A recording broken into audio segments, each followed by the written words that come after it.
नमो नमः। आप सभी पांचों अभ्यास कर चुके हैं अच्छे से। अब हम लोग छठवां अभ्यास पढ़ेंगे। इसमें देखो ऊपर नियम 11 से 12 तक के नियम इसमें आप लोग पढ़ेंगे। 10 नियम अब तक आपने पढ़ लिए। 100 शब्द अब तक आप पढ़ चुके हैं।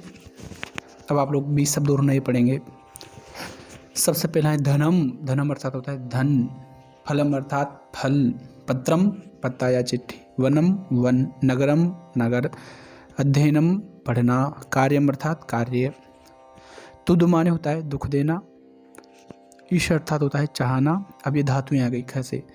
स्पृश अर्थात छूना। लिख अर्थात लिखना। प्रच्छ अर्थात पूछना। विश अर्थात प्रविष्ट होना।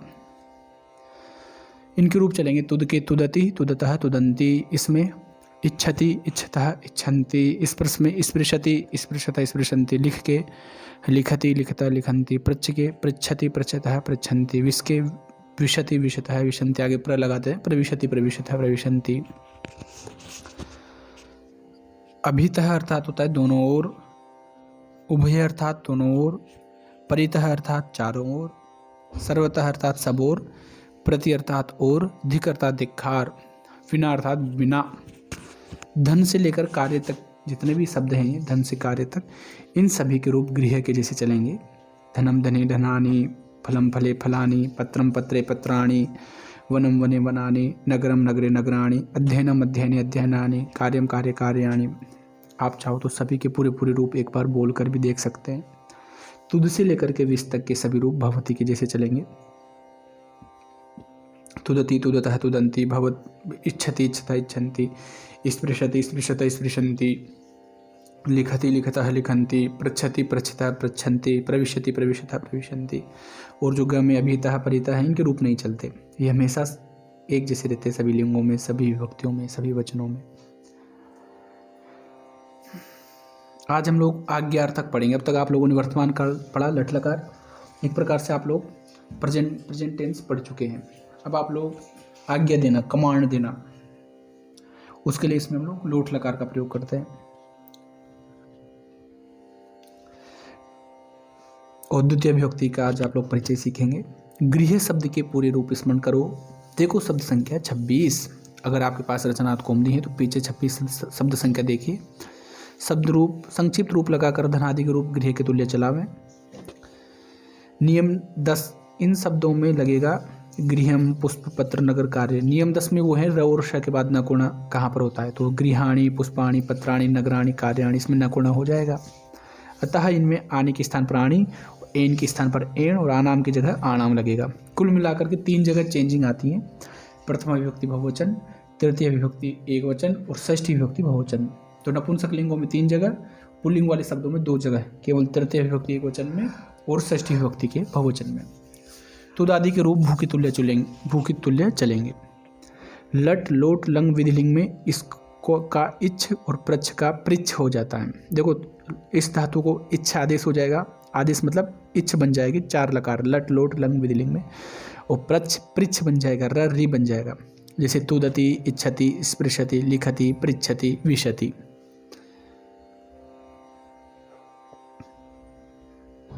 देखो लोट लकार में ऐसे रूप चलते हैं। भू धातु एक उदाहरण रूप में, आदर्श के रूप में भू धातु को मानते हैं। फिर इसकी जैसे सभी धातु के रूप चलाएंगे। भवतु, भवताम, भवन्तु। जैसे भू से भव बना लो, पीछे अतु अताम अंतु आपने लगाया, तो भवतु, भवताम, भवन्तु। भव, भवतम, भवत। अतम, अत। भवानी, भवाव, भवाम। आनी, आव, आम। तो अतु अताम अंतु, अतम अत, आनी आव, आम। इनको सभी धातुओं के पीछे लगा करके आप रूप बनाओ। पठ से पठतु, पठताम, पठन्तु। पठ, पठतम, पठत, पठानी, पठाव, पठाम। गम से गच्छतु, गच्छताम, गच्छन्तु। गच्छ, गच्छतम, गच्छत, गच्छानि, गच्छाव, गच्छाम। वद से वदतु, वदताम, वदन्तु। वद, वदतम, वदत, वदानि, वदाव, वदाम। तुद से तुदतु, तुदताम, तुदन्तु। तुद, तुदतम, तुदत, तुदानि, तुदाव, तुदाम। इच्छ से इच्छतु, इच्छताम, इच्छन्तु। इच्छ, इच्छतम, इच्छत, इच्छानि, इच्छाव, इच्छाम। लिख से लिखतु, लिखताम, लिखन्तु। लिख, लिखतम, लिखत, लिखानि, लिखाव, लिखाम। पृच्छ से पृच्छतु, पृच्छताम, पृच्छन्तु। पृच्छ पृच्छतम पृच्छत पृच्छानि पृच्छाओ पृच्छाम। कर्मणि द्वितीया, कर्म कारक में द्वितीय विभक्ति होती है। जैसे रामः विद्यालयम गच्छति, तो यहाँ पर जो विद्यालय हैं ये कर्म है, तो कर्म में द्वितीय विभक्ति हो जाएगी। विद्यालयः विद्यालयो विद्यालयाः विद्यालयम विद्यालयो विद्यालयान्, तो विद्यालय द्वितीय विभक्ति बन जाएगा विद्यालयम। तो नियम कौन है? कर्मणि द्वितीया, ये सूत्र है। पाणिनि व्याकरण में कुल मिलाकर के 4000 सूत्र हैं, उसमें जो केवल कारक हैं इसी में ये द्वितीय विभक्ति को कुल 8 से 10 नियम हैं, तो उनमें ये सूत्र होते हैं। तो कर्मणि द्वितीया एक सूत्र, इसका अर्थ है कर्म कारक में द्वितीय विभक्ति होती है। रामः विद्यालयं गच्छति, सः पुस्तकं पठति, सः प्रश्नं पृच्छति, तो विद्यालय कर्म में वह पुस्तक को पढ़ता है, सः पुस्तकं पठति। यहाँ पुस्तक में द्वितीय विभक्ति है। पुस्तकम प्रथम विभक्ति में पुस्तकम ही बनता है, पुस्तकम पुस्तके पुस्तकानि, लेकिन द्वितीय विभक्ति में पुस्तकम हम लोग ऐसे ही लिखेंगे। तो नपुंसक लिंग में तो कोई दिक्कत नहीं आती प्रथम द्वितीय विभक्ति में, लेकिन जो पुल्लिंग के शब्द रहते हैं जैसे विद्यालय आदि, यहाँ पर आपको द्वितीय में विद्यालय में लिखना है। वह प्रश्न पूछता है, सह प्रश्नम पृच्छति। अभितः, उभयतः, परितः, सर्वतः, प्रति, धिक और विना के साथ द्वितीय विभक्ति होती हैं। इन सभी का अर्थ दोनों ओर होता है। अभितः उभयतः कर, हाँ सभी का नहीं होता। अभितः उभयतः इन दोनों का अर्थ दोनों ओर होता है। परितः कर चारों ओर, सर्वथा मतलब सभी ओर, प्रति मतलब और, धिक माने धिक्कार, बिना अर्थात बिना। इनकी द्वितीय विभक्ति होती है। जैसे ग्राम के दोनों ओर, ग्रामम अभितः उभयतः वा।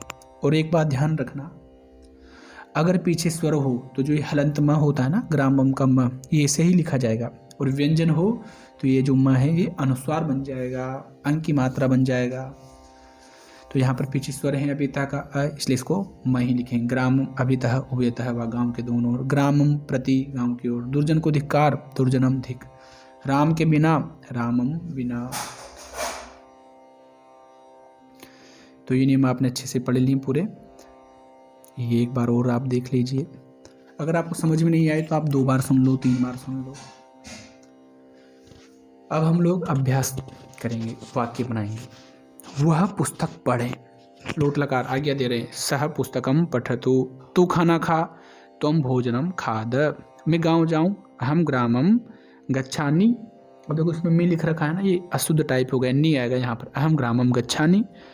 गांव के दोनों ओर जले हैं, ग्रामम अभितः उभयतः वा जलम अस्ति। देखो दोनों ओर किसके हैं? गांव के। अब वैसे आपको षष्ठी विभक्ति लग रही थी क्योंकि के चिन्ह आ रहा है, लेकिन नहीं, अभितः उभयतः का योग है, इसलिए गांव में द्वितीय विभक्ति हो जाएगी। ग्रामम अभितः उभयतः जलम अस्ति। विद्यालय के चारों ओर फूल हैं, विद्यालयम परितः सर्वतः वा पुष्पाणि सन्ति। वह विद्यालय की ओर जाए, सह विद्यालयम प्रति गच्छतु। विद्यालयम प्रति, प्रति होने के कारण विद्यालय में भी द्वितीय विभक्ति हो गई। वह पूछे, सह पृच्छतु। तू लिख, तुम लिख। हिंदी में हम लोग होते हैं चल लिख, तो लिख मध्यम पुरुष एक वचन में ऐसे कैसे बनता है, मतलब हो सकता है कि ऐसे कैसे इसको ले लिया हो संस्कृत से सीधा मध्यम पुरुष एक वचन का। तू लिख, तू हंस, तुम हंस, तू चल, तुम चल। तो कुछ धातुओं में सेम हिंदी और संस्कृत के सेम मिल जाएंगे, लेकिन बाकी में आपको एक बार देखने पड़ेंगे। तुम लिख। मैं पुष्प और धन को चाहूँ, अहम पुष्पम धनम च इच्छामि। तू वो सत्य बोल, सत्यम वद। आप लोगों ने कुछ शब्द सुने होंगे, सत्यम वद, धर्मम चर, स्वाध्यान मा प्रमद। तो ये मध्यम पुरुष एक वचन के रूप में गुरु शिष्य से वहाँ कहता है। अब आपको 24 वाक्य बनाने हैं। आप वीडियो को यहीं रोक करके 24 वाक्य बना लीजिए स्वयं। अब अगर आपने वाक्य बना लिए हैं तो मैं इनको बोलते जा रहा हूँ, आप लोग चेक कर लीजिए सही वाक्य क्या है। जहाँ पर गलती हो वहाँ सुधार लीजिए। अगर आपने लिख करके नहीं बनाए तो आप बोल बोल कर भी बना सकते हैं। सुनिए। वह पुस्तक पढ़े, सह पुस्तकम पठतु। वह गांव जावे, सह ग्रामम गच्छतु। वह फल खावे, सह फलम खादतु। वह पत्ते को छुए, सह पत्रम स्पृशतु। वह फूल चाहे, सह पुष्पम इच्छतु। वह पत्र लिखे, सह पत्रम लिखतु। तू ज्ञान और धन चाह, त्वम ज्ञानम धनम च इच्छ। तू यहाँ आ, त्वम अत्र आगच्छ। तू वहाँ जा, त्वम तत्र गच्छ। तू असत्य न बोल, त्वम असत्य न वद। तू सत्य बोल, त्वम सत्यम वद। तू भोजन पका, त्वम भोजनम पच। तो सज्जन को दुख न दें। तुम सज्जनम दुखम न यच्छ। अब यहाँ पर इन्होंने देने के अर्थ में चतुर्थी विभक्ति होती है, तो एक वाक्य इन्होंने चतुर्थी विभक्ति का दे दिया। सज्जनाय आ जाएगा, है ना। इसको हम आगे चतुर्थी विभक्ति में और अच्छे से समझेंगे। त्वम सज्जनाय दुखम न यच्छ। तू घर में प्रविष्ट हो। त्वम गृहम, घर के अंदर। त्वम गृहे प्रविश, घर में भी षष्ठी एक सप्तमी विभक्ति का इन्होंने दे दिया, घर में सप्तमी विभक्ति जाएगी। त्वम गृहे प्रविश। मैं प्रश्न पूछूं, अहम प्रश्नम पृच्छामि। अब देखो यहाँ पर उत्तम पुरुष एक वचन है ना। अब पूछूं, हम हिंदी में भी ऐसे बोलते हैं ना, तो संस्कृत में भी उसी लहजा भी हमारा वैसे ही होना चाहिए, तब जा करके आप भाषा सीख पाएंगे। अहम प्रश्नम पृच्छामि, मैं विद्या पढ़ूं। अहम विद्याम पठामि, मैं पत्र लिखूं। अहम पत्रम लिखामि, मैं पुस्तक को चाहूं। अहम पुस्तकम इच्छामि, मैं फूल छूऊं। अहम पुष्पम स्पृशामि। नगर के दोनों ओर जल हैं। नगरम उभयतः जलमस्ति, गांव के चारों ओर वन है। ग्रामम परितः वनमस्ति, घर की ओर जाओ। गृहम प्रति गच्छ। दुर्जन को धिक्कार। दुर्जनम धिक्क, विद्या के बिना ज्ञान नहीं होता है। विद्याम बिना ज्ञानम न भवति। तो ये आप लोगों ने भी वाक्य समझ लिए होंगे, बना लिए होंगे। आप एक बार और सुन सकते हो अगर आपको कहीं समझ में नहीं आया हो तो। अब अशुद्ध और शुद्ध वाक्य कुछ अभ्यास इन्होंने दिए। तू असत्य मत बोल। तुम असत्यम न वदतु, गलत है। तुम के साथ में मध्यम पुरुष आएगा ना, तुम असत्यम न वद। तुम गृहे प्रविशन्तु, गलत है यहाँ पे। तुम गृहम प्रविश। अच्छा, तो एक वाक्य हमने वहाँ पर गृहम की जगह गृह किया है ना, वहाँ भी गृहम ही आएगा। तुम गृहम प्रविश। दुर्जनस्य धिक्, दुर्जनम धिक्। अभ्यास, क ख ग घ को बहुवचन में बदलो। अब देखो जहाँ जहाँ पर एक वचन के वाक्य बनाए वहाँ आप बहुवचन के बनाकर देख लो, जहाँ द्विवचन के बने वहाँ बहुवचन में स्वयं बना करके देख लो। मतलब अब आप लोग केवल पुस्तक के अनुसार मत चलो, खुद का भी माइंड लगाओ। आप लोग 5 अभ्यास तक पढ़ चुके हैं, 6वां अभ्यास आप पढ़ रहे हैं, तो अभी तो आपने जो अभ्यास देखे इनको आप बनाते चलो। लोट के पूरे रूप लिखो। भू पठ लिख गम स्थापा दृश्य वत इच्छ प्रच्छ, इनके लोट लकार के पूरे रूप याद, पूरे रूप लिख लो आप लोग। यहाँ वत की जगह वध है ना।